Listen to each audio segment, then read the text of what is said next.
ಉದಾಹರಣೆಯನ್ನು ಕೊಟ್ಟಿದ್ದೀನಿ. ಮೂರನೇ ಉದಾಹರಣೆ, ಥರ್ಡ್ ಪಾಯಿಂಟ್, KKRDBಯ ಅನುದಾನದ ಅಡಿಯಲ್ಲಿ ಕಲ್ಯಾಣ ಕರ್ನಾಟಕ ಭಾಗದಲ್ಲಿ ಜಿಲ್ಲಾ ತಾಲೂಕು ಆಸ್ಪತ್ರೆಗಳು, PHC ಮತ್ತು CHCಗಳನ್ನು ನಿರ್ಮಿಸಲು 900 ಕೋಟಿ ಅನುದಾನ ಬಿಡುಗಡೆ ಮಾಡಲಾಗುವುದು. 2024 ಬೆಳಗಾವಿಯ ಅಧಿವೇಶನದಲ್ಲಿ ಘೋಷಣೆ ಮಾಡಲಾಗಿತ್ತು. ಮಾಡಿದ್ರು, ಸ್ವಾಗತ ಮಾಡ್ತೀನಿ. 900 ಕೋಟಿ ಆಸ್ಪತ್ರೆಗಳಿಗೆ. ನೀವು ಮೋಸ್ಟ್ಲಿ ನೆಕ್ಸ್ಟ್ ಅಲ್ಲಿ ಹೋಗ್ಬೋದನ್ನು ಗೊತ್ತಿಲ್ಲ, ಹಂಗಂತ ಪತ್ರಿಕೆಯಲ್ಲೆಲ್ಲ ಬರೀತಾ ಇದ್ರು, ಗೊತ್ತಿಲ್ಲ ನಿಮ್ಮ ಇಂಟ್ರೆಸ್ಟ್ ಏನಾಯ್ತೋ ನನಗೆ ಗೊತ್ತಿಲ್ಲ. ಆಯಿತು, 900 ಕೋಟಿ. ಅದಾದಮೇಲೆ ವಿಶೇಷ ಸಚಿವ ಸಂಪುಟದ ಸಭೆ ಆಯಿತು ಕಲಬುರಗಿಯಲ್ಲಿ, ಅಲ್ಲೂ ಅದಕ್ಕೆ ಅನುಮೋದನೆ ಕೊಟ್ಟರು. ಎಷ್ಟು ಹಣ ಬಿಡುಗಡೆ ಆಗಿದೆ ಅಂತ ನಾನು ಪ್ರಶ್ನೆ ಕೇಳೋದಷ್ಟೇ. ನಮ್ದೆಲ್ಲ ಪ್ರಶ್ನೆ, ಅದಕ್ಕೆ ಅನುಮೋದನೆ ಕೊಟ್ಟಿದ್ದೀರಾ, ಎಷ್ಟು ಹಣ ಬಿಡುಗಡೆ ಮಾಡಿದ್ರಿ, ಗುದ್ದಲಿ ಪೂಜೆ ಆಯ್ತಾ, ಇನಾಗ್ರೇಷನ್ ಆಯ್ತಾ, ಇಷ್ಟೇ ನಾನು ಕೇಳೋದು ಪ್ರಶ್ನೆ ಇವತ್ತು ಸರ್ಕಾರನ. ಹಾಂ, ಅದಕ್ಕಿಂತ ಬಹಳ ಪ್ರಮುಖವಾಗಿ ಇನ್ನೊಂದು ಇಂಪಾರ್ಟೆಂಟು, ಮುಖ್ಯಮಂತ್ರಿಗಳು ಹೇಳಿದ್ರು ಬೆಳಗಾವಿ ಇರ್ಬೋದು, ಉತ್ತರ ಕರ್ನಾಟಕ ಭಾಗದಲ್ಲಿ ಕೈಗಾರಿಕೆಗಳ ಸ್ಥಾಪನೆಯನ್ನು ಮಾಡ್ತೀನಿ, ಕೈಗಾರಿಕೆಗಳಿಗೆ ಉತ್ತೇಜನ ಕೊಡ್ತೀನಿ ನಾನು ಅಂತೇಳಿ ಮುಖ್ಯಮಂತ್ರಿಗಳು ಹೇಳಿದ್ರು. ಅಧ್ಯಕ್ಷರು, ನಾನು ಕೇಳಿದೆ ಸರ್ಕಾರನ, ನಾನು ಒಂದು ಲೆಟ್ರ್ ಬರೆದೆ ಸರ್ಕಾರಕ್ಕೆ, ಒಂದು 30-40 ಬರೆದಿದ್ದೀನಿ. ಪುಣ್ಯಾತ್ಮ ಯಾರೋ ಒಬ್ಬ ರಿಪ್ಲೈ ಮಾಡಿಬಿಟ್ಟವನು, ಅವನಿಗೂ ಒಂದು ಅವಾರ್ಡ್ ಕೊಡ್ಬೇಕು ಪಾಪ ಪುಣ್ಯಾತ್ಮ ಅಧಿಕಾರಿಗೆ. ಮಾನ್ಯ ವಿರೋಧ ಪಕ್ಷದ ನಾಯಕರಿಗೆ ಮಾಹಿತಿ ಒದಗಿಸಿರುವ ಬಗ್ಗೆ ಅಂತ ಬರೆದು ಕೊಟ್ಟಿದ್ದಾರೆ. ನಾನು ಕೇಳಿದ್ದೀನಿ, ರಾಜ್ಯದಲ್ಲಿ ಹೂಡಿಕೆ ಬಂಡವಾಳ ಪ್ರಸ್ತುತ ಯೋಜನೆ ಯಾವ ಹಂತದಲ್ಲಿದ್ದಾರೆ, ಇದರ ಹೂಡಿಕೆಯಾಗಿರುವ ಪ್ರಮಾಣದ ವಿವರ ಕೊಡುವುದು ಅಂತ ನಾನು ಕೇಳಿದ್ದೀನಿ. ಉತ್ತರ ಕರ್ನಾಟಕ, ಕಲ್ಯಾಣ ಕರ್ನಾಟಕ, ಕಿತ್ತೂರು ಕರ್ನಾಟಕ ಈ ಭಾಗದ ಕೈಗಾರಿಕೆಗಳು ಏನೇನು ಇಂಪ್ಲಿಮೆಂಟ್ ಆಗಿದೆ ಅಂತ ನಾನು ಕೇಳಿದ್ದೀನಿ ಅಧ್ಯಕ್ಷ. ಇದರ ಕಾಪಿನೂ ಕೊಡ್ತೀನಿ, ದಾಖಲೆ ನನ್ನೆಲ್ಲ ಕೇಳಿರೋದ್ರಿಂದ ಇದು ದಾಖಲೆನೂ ತಂದಿದ್ದೀನಿ, ದಾಖಲೆನೂ ಕೊಟ್ಟಿದ್ದೀನಿ. ಅದರಲ್ಲಿ ಸುಮ್ಮನೆ ಒಂದೆರಡು ಓದ್ತೀನಿ. Spectrum OT care under implement, spectrum OT care under implement. Shri Bhavani under implement. ಫ್ಯಾಕ್ಟ್ರಿಗಳು ನಾನು ಹೇಳ್ತಾ ಇರೋದು. ನಮಾ ಫುಡ್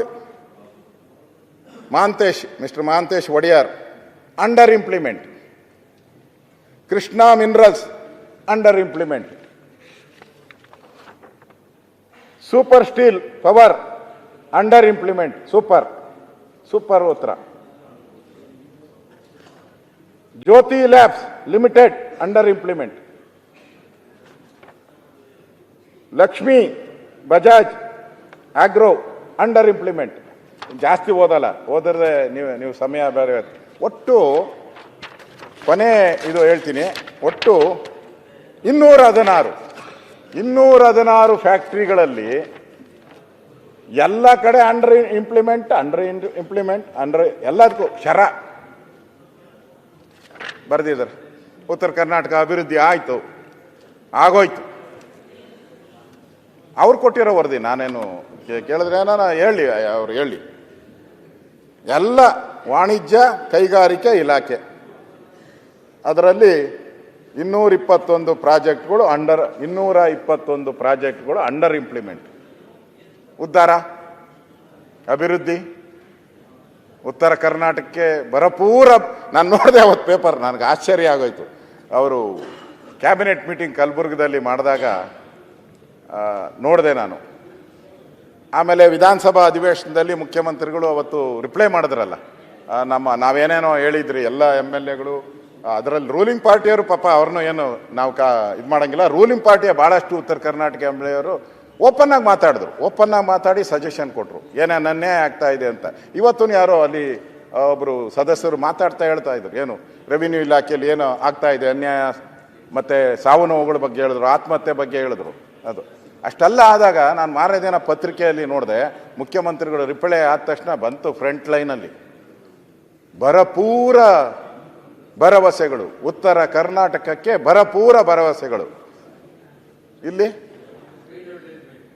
ಎಲ್ಲ ಫೇಲೂರು, ಎಲ್ಲ fail, under under under under under, ಒಂದು ಅಪ್ಪರ್ ಇಲ್ಲ, ಎಲ್ಲ ಅಂಡರ್ ಅಂಡರ್ ಅಂಡರ್ ಇದಕ್ಕೆ ಹೋಗಿದೆ. ಉದ್ಧಾರ ಆಗೋದು ಹೆಂಗೆ? ಕೈಗಾರಿಕೆಗಳು ಬರಬೇಕು ಉತ್ತರ ಕರ್ನಾಟಕ ಎಲ್ಲ. ನಾನು ಬೆಂಗಳೂರನು, ಅವ್ರು ಹುಟ್ಟಿರೋದು ನಾನು ಬೆಂಗಳೂರಲ್ಲಿ ಸಾಕಾಗ್ಬಿಟ್ಟಿದೆ, ಕೈಗಾರಿಕೆಗಳು ಸಾಕು ಅನಿಸ್ಬಿಟ್ಟಿದೆ. ಅಲ್ಲಿ ಪೊಲ್ಯೂಷನ್ ರೇಟ್ ಜಾಸ್ತಿ ಆಗ್ತಾಯಿದೆ ಬೆಂಗಳೂರು.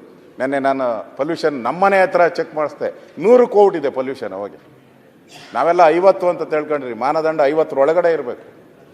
ಪರವಾಗಿಲ್ಲ, ಮೈಸೂರು ನಂಬರ್ 1 ಇದೆ, ದೇಶದಲ್ಲೇ ಒಳ್ಳೆ ಇದೆ, ಅದಕ್ಕೆ ಅವ್ರು ಅಲ್ಲೇ ಸೆಟ್ಲ್ ಔಟ್ ಅವರು ಮುಖ್ಯಮಂತ್ರಿಗಳು. ನಮ್ಮದು ಏರ್ತಾನೆ ಇದೆ ಪೊಲ್ಯೂಷನ್. ಉತ್ತರ ಕರ್ನಾಟಕದಲ್ಲಿ ಆಗಬೇಕು, ಉತ್ತರ ಕರ್ನಾಟಕದಲ್ಲಿ ಅಭಿವೃದ್ಧಿ ಆಗಬೇಕು ಸರ್. ಇವರಿಗೆ ಒಂದು ಸೆಕೆಂಡ್, ಈಗ ಪ್ರೀತಿ ಇರ್ತದೆ. ಒಂದು ಸೆಕೆಂಡ್, ಒಂದು ವಿಷಯ ಪ್ರಕಟಣೆ. ನಮ್ಮ ಜೊತೆ ಇವತ್ತು ನಮಗೆ